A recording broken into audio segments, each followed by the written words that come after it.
He publicly humiliated his wife in a restaurant, but regretted it immediately after a single call. Hey besties, new story up on our channel, follow the link below. Muyi yes story Kale alert postalgani H must watch this story, something engaging emotional clickbait 50 words about story using emojis start to the end. When my husband slammed his palm on the table and called me pathetic, in front of a room full of strangers, my cheeks burned so hot I thought they might catch fire. Every head in the restaurant turned toward us. Forks hovered in midair, conversation stopped. I could hear the faint clinking of glasses from the bar, but at our table, the only sound was the thud of my heart in my ears. It was a Friday night at one of the nicest restaurants in our small city. I dressed up for the occasion, red dress, hair curled, thinking maybe we were going to have a good evening. Instead, he had found a reason to be angry. It was over something small, something not worth a scene. But once he decided to make his point, there was no stopping him. His voice rose as he accused me of being ungrateful, of always playing the victim. I tried to keep my face neutral, to swallow the sting of his words. But he leaned back in his chair, smirking, as though he'd won some kind of twisted game. People at the table next to us avoided looking directly at me, but I could see their eyes flicking in my direction when they thought I wasn't paying attention. I was seconds away from excusing myself to the bathroom, just to breathe, when his phone started ringing. Loud. The sound cut through the tension like a blade. He looked down at the screen, and his entire face changed. The smugness drained away, replaced by something tight and nervous. He grabbed the phone so quickly, it almost slipped from his hand. Yeah. His voice was low now, almost a whisper, but I could hear the strain in it. He pushed his chair back, glanced around like he didn't want anyone to hear, then turned slightly away from me. I caught bits of his side of the conversation. What? No, don't. You told her. Who else knows? His free hand gripped the edge of the table, knuckles white. The arrogance from minutes ago was gone. He sounded small, desperate. I stared at him, my earlier humiliation fading into something sharper, curiosity, suspicion. Whoever was on the other end had the power to make him sweat, and that alone was enough to make me want to know everything. When he hung up, he didn't meet my eyes. He threw some cash onto the table, mumbled something to the waiter, and told me we had to leave. No explanation, just urgency. On the drive home, I asked who had called. Work, he said quickly, without looking at me. But his tone was wrong, too fast, too practiced. An hour later, my phone lit up. It was my brother. You need to know something, he said, his voice steady but heavy. And in that moment, I realized the call at the restaurant hadn't been about work at all. It had been from him, my brother. And whatever he was about to say would change everything. From the outside, people thought we had the perfect marriage. We had a nice house in a quiet neighborhood, steady jobs, and we showed up together to every family gathering or social event. We smiled for pictures, exchanged polite kisses, and posted the highlights of our life online. Friends would sometimes tell me how lucky I was. I would smile back, but inside I always felt a strange emptiness. The truth was, behind closed doors, things were different. It wasn't the kind of relationship that blew up in big arguments every week. Instead, it was a slow, quiet erosion. He had a way of making me doubt myself without ever raising his voice. If I made a decision, he would point out everything wrong with it. If I shared an opinion, he would roll his eyes and change the subject. Sometimes it was small digs about my appearance or the way I did things around the house. Other times, it was the silence. Long stretches where he wouldn't speak to me unless absolutely necessary. At first, I told myself it was stress from work or just part of being married. But over the years, I started to notice the pattern. He was warm and charming in public, but cold and dismissive when it was just the two of us. He decided where we went, what we did, and who we spent time with. If I questioned him, he would make me feel guilty for overreacting or making a scene. I began to measure my words carefully, always trying to avoid upsetting him. Despite the cracks, I still held on to the hope that things could get better. There were good moments here and there, short-lived, but enough to make me want to try.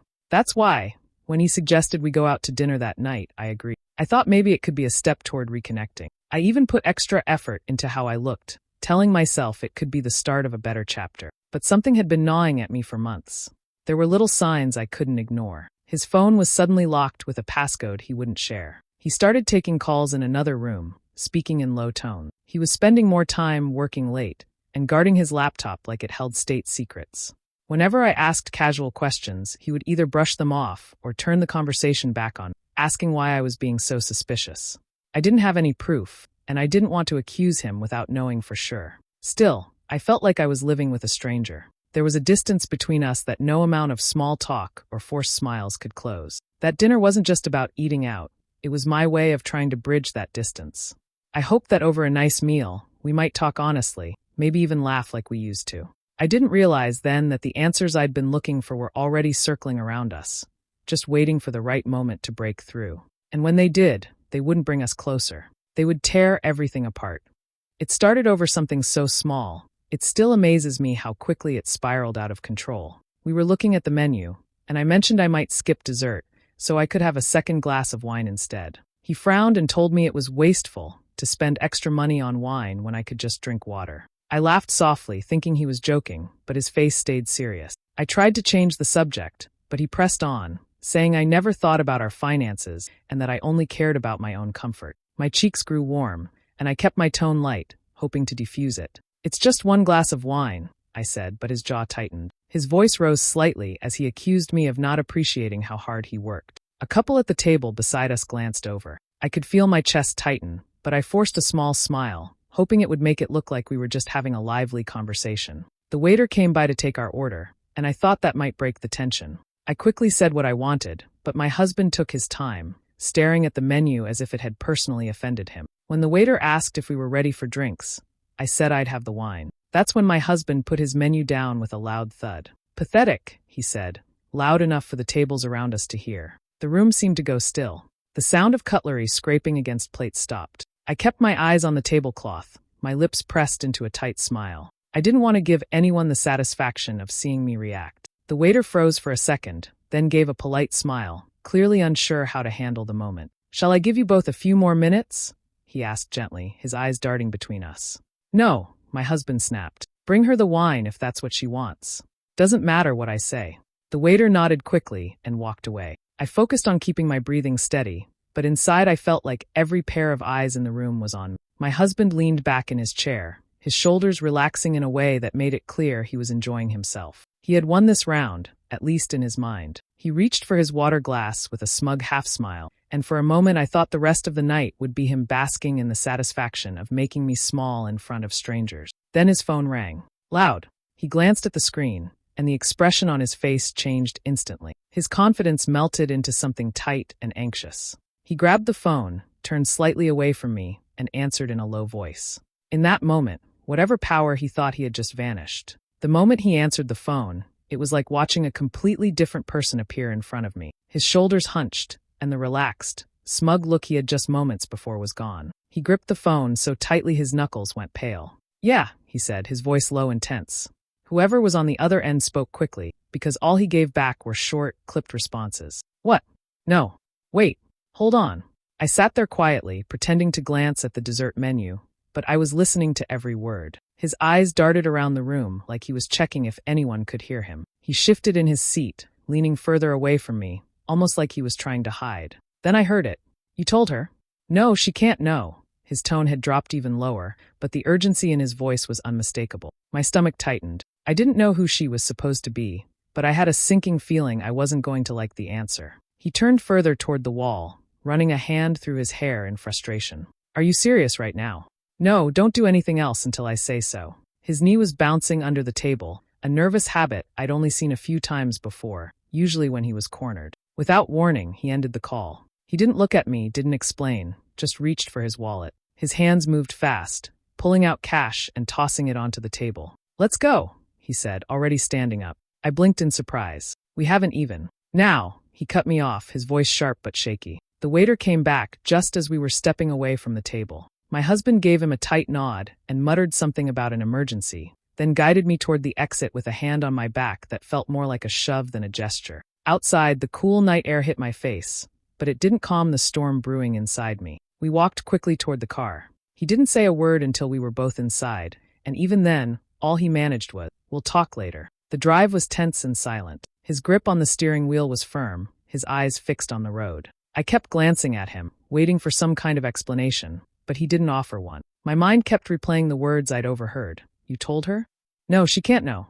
When we reached the house, he barely slowed down enough for me to open the door before saying, "I've got to take care of something." And just like that, he drove off. I stood there in the driveway, watching the red glow of his taillights fade into the dark, a knot forming in my chest. Whatever that call was about, it had shaken him in a way I'd never seen before. And I knew, without a doubt, it was only a matter of time before I found out why. The next morning, my phone rang earlier than usual. I was still in bed, staring at the ceiling, replaying the night before in my head, when I saw my brother's name on the screen. "Hey," I answered, my voice still rough from sleep. "We need to talk," he said. His tone was steady, but there was a heaviness to it that made me sit up right away. "What's going on?" I asked, already feeling a knot forming in my stomach. "I've been holding something in for months," he began. "And after last night, I can't keep it from you anymore." My heart started pounding. I had no idea what he was about to say, but his voice carried the weight of something big, something that would hurt. "It's about your husband," he continued. "He's been cheating on you." The words hit me like ice water. My throat went dry, but I forced myself to ask, "With who?" There was a long pause, and when he finally spoke, his voice was softer. "It's someone connected to the family." I gripped the blanket tightly, trying to steady my breathing. "Connected how?" "You know her," he said carefully. And I didn't want to believe it at first, but I've seen enough to be sure. "I wanted to find the right time to tell you, but after hearing what happened at that restaurant, I think he was trying to distract you. He probably thought I had already told you." His words started clicking into place in my mind. The call at dinner, the panic in my husband's voice. "You told her?" "No, she can't know." It wasn't about work. It was about me finding out the truth. I tried to keep my voice steady. "How long has this been going on?" "Months," my brother said. "Maybe longer." I didn't want to drag you into something without proof, but I've seen them together. Too close. Too comfortable. And not in a way that can be explained away. I closed my eyes, and in that moment, small moments from the past started lining up in my head like pieces of a puzzle I hadn't known I was working on. The sudden late nights at work, the new passcode on his phone, the times he'd disappear to run errands and come back hours later, the shift in his attitude, shorter with me, but overly cheerful when texting someone else. It all made sense now. The humiliation he'd put me through at dinner wasn't just cruelty for its own sake. It was a way to turn the focus on me. If I was upset, maybe I wouldn't notice what he was hiding. Maybe I'd spend the night defending myself instead of questioning him. But the call had ruined that plan. I didn't cry, not yet. I just sat there, the phone still pressed to my ear, feeling a cold, quiet determination building inside me. I finally knew what I was dealing with, and I knew this wasn't going to end with me staying silent. After the call with my brother, I didn't confront my husband right away. Instead, I decided I needed proof, something undeniable. If he had been lying to me for months, I wasn't going to give him the chance to cover his tracks before I had everything in my hand. I started with the easiest place, our shared phone account. We still had a joint plan, so I logged in online. It didn't take long to notice a pattern. There were repeated late-night calls to the same number, often when he'd told me he was working. Sometimes, there were multiple short calls during the day, almost like they were checking in with each other. I copied every record onto my computer. Next, I went into his email. He had his own account, but he'd once linked it to our shared tablet and forgotten about it. Most of the inbox was clean, but in the trash folder, I found messages that hadn't been permanently deleted yet. They weren't long, just short lines like, "Can't wait to see you tonight," or "Same place, same time." The emails didn't use names, but the tone was obvious. Then I checked our bank's credit card statements. I wasn't looking for big purchases. I knew he wouldn't be that careless. Instead, I searched for small, frequent charges. Restaurants we'd never been to, hotel bars, flower shops nowhere near our home. And there they were. Over the last few months, there were receipts for things I had never received: jewelry stores, high-end perfume, boutique clothing shops.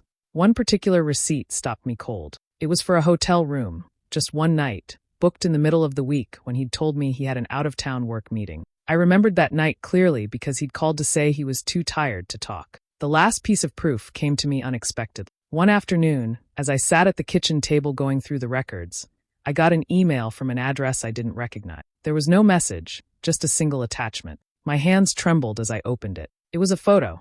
My husband, sitting at a restaurant table, leaning in close to a woman I knew all too well. Their heads were almost touching, and the way they were looking at each other left no doubt about what was going on. For a long moment, I just stared at the screen. My chest felt tight, but I didn't cry. The shock had burned away, leaving something sharper in its place, a cold, steady rage. I saved the photo in a private folder with the rest of the evidence. Piece by piece, I was building a case, not just for myself, but for the moment when I would finally confront him. I didn't want a screaming match or an emotional scene. I wanted to be prepared. I wanted the truth to hit him so hard he couldn't deny it, couldn't twist it, couldn't make me doubt myself ever again. And now I was getting close. Very close. For the next 2 weeks, I played the part of the unsuspecting. I smiled when he came home, asked about his day, and even made his favorite meals. I laughed at his small jokes, listened to his stories, and pretended everything was normal. The goal was simple: keep him comfortable, keep him unguarded. It wasn't easy. Every time I looked at him, I saw the photo in my mind. I remembered the phone calls, the gifts, the hotel room. But I kept my face calm. If he sensed even the slightest change, he might start covering his tracks, and I wasn't going to risk losing the advantage I'd built. Only 2 people knew what was really going on: my brother and my best friend, Emily. My brother checked in on me almost every day, making sure I wasn't going to confront him too soon. Emily was my sounding board, helping me think through my next moves. Neither of them pushed me. They just reminded me that I deserved the truth out in the open, no matter how ugly it was. In private, I started protecting myself. The first thing I did was secure my finances. I opened a separate bank account in my name only, quietly transferring a portion of our joint funds into it. I changed the passwords to all of my personal accounts: email, social media, even my phone. I didn't want him snooping or finding out what I was planning. Next, I spoke with a lawyer. I didn't file anything yet, but I asked questions. I learned what my rights were, how to document everything, and what steps I could take if I decided to end the marriage. It wasn't just about revenge. It was about making sure I wouldn't be caught off guard once the truth came out. Meanwhile, I began planning the moment that would end all of this. I didn't want it to happen in private. I wanted the truth to spill into the open, the same way he had humiliated me in public. It had to be somewhere he couldn't escape without facing the people who would see him for what he really was. The idea came naturally: a dinner. But not just any dinner. I'd invite friends, family, and a few people I knew he respected, the kind whose opinions mattered to him. I would make it seem like a celebration, something lighthearted, so he wouldn't suspect a thing. I even let him think it was his idea. One night, over dinner at home, I casually mentioned how nice it would be to host something for the people we hadn't seen in a while. He nodded, distracted, and said, "Yeah, that could be fun." I smiled, hiding the satisfaction that burned quietly inside me. While he went about his days believing I was none the wiser, I was setting the stage, literally, for his downfall. Every detail was coming together. All I had to do was wait for the right night, the right room, and the right audience.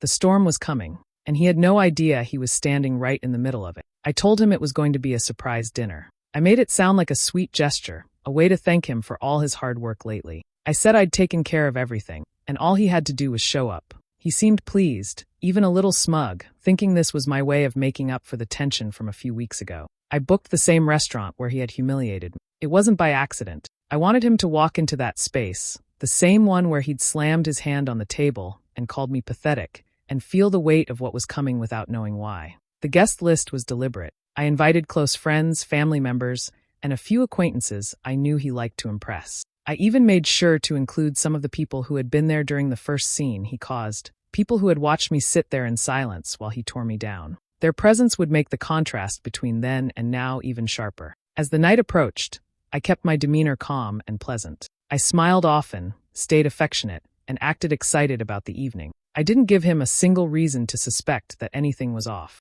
If he noticed how much time I spent on the phone or how many lists I was making, he didn't say anything. I planned every detail carefully. The seating arrangement put me in a spot where I could stand easily and address everyone without awkwardness.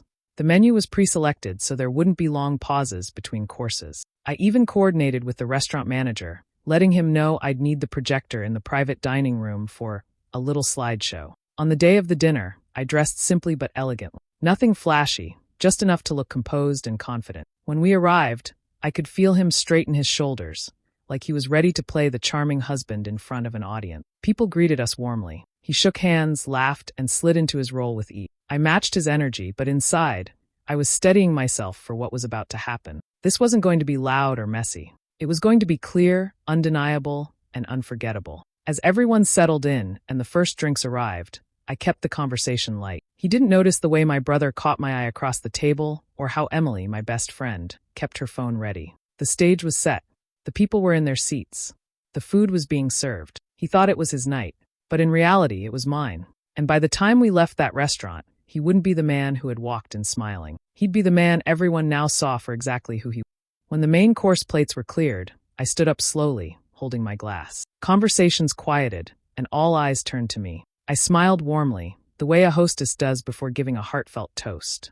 "I just want to take a moment to thank everyone for being here tonight," I began. "And I especially want to thank my husband for showing me who he really is." A few people chuckled, thinking it was a joke. My husband gave a tight smile, clearly unsure where I was going with it. I gestured toward the small projector the restaurant had set up earlier. "Tonight isn't just about good food and company," I continued. "It's about truth, and I think the truth deserves to be seen." The first image appeared on the wall behind me, the photo I had been sent. My husband, leaning close to the woman connected to our family, the look between them leaving no doubt about what they were to each other. A sharp murmur ran through the room. Some people gasped. My husband froze, his face draining of color. Before he could speak, I clicked to the next slide. Screenshots of messages followed, short but intimate, clearly not meant for a wife to see. Can't wait to see you tonight. Same place, same time. Then came the receipts. Jewelry, perfume, a hotel room booked during one of his so-called work trips.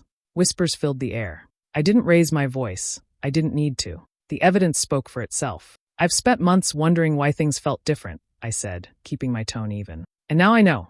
I was made to feel small in this very restaurant not long ago, but tonight, I stand here knowing I'm not the one who should be ashamed. My husband pushed back his chair, muttering, "This is ridiculous," and started toward the door. But before he could get far, my brother stepped in front of him. "Sit down," my brother said firmly. His voice wasn't loud, but it carried enough weight to make the room fall silent again. My husband glared at him, but he didn't move. Around the table, people stared, some with shock, others with disgust.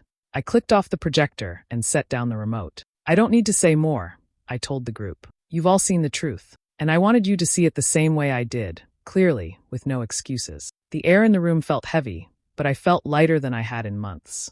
My husband stayed where he was, his jaw tight, his eyes darting toward the exit like a trapped animal. I lifted my glass one last time. "To honesty," I said simply, then took a slow sip. The moment was over, but the damage was permanent, and that was exactly what I had planned. The next morning, I woke up early. There was no hesitation, no second-guessing. I gathered the folder of evidence I had collected and drove straight to my lawyer's office. By noon, the divorce papers were filed. It felt final in a way that words couldn't fully capture, like closing a door I never planned to open again. News of what happened at the dinner spread quickly. Some of it came from people who had been there, and the rest traveled through whispers and group chats. By the end of the week, his carefully built image had started to crumble. Friends who once laughed at his jokes stopped returning his calls. A few of his colleagues, the ones who had seen him as a charming, dependable man, kept their distance. Even family members who had defended him before began to look at him differently. I didn't bother responding to his texts.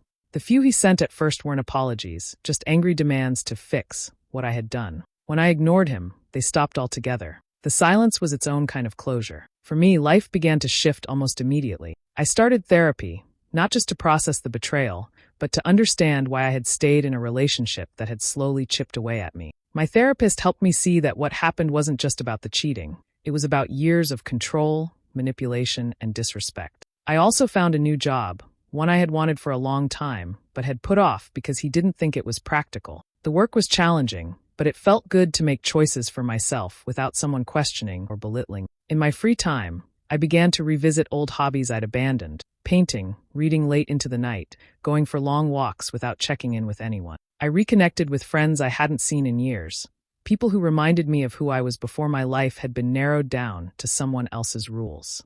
There were moments when the reality of everything hit me, when the loss of what I thought my life was would sting. But more often, I felt a quiet, steady satisfaction. I hadn't just walked away from the betrayal. I had faced it head-on, in front of the people who mattered most, and I had done it on my terms. The memory of that night at the restaurant stayed with me, not just the moment of his humiliation, but the calm I felt as I spoke, the sense that I had finally taken my voice back. I knew I would never go back to the person I was before all of this, and that was a good thing. I left the same restaurant twice, once broken, and once completely free.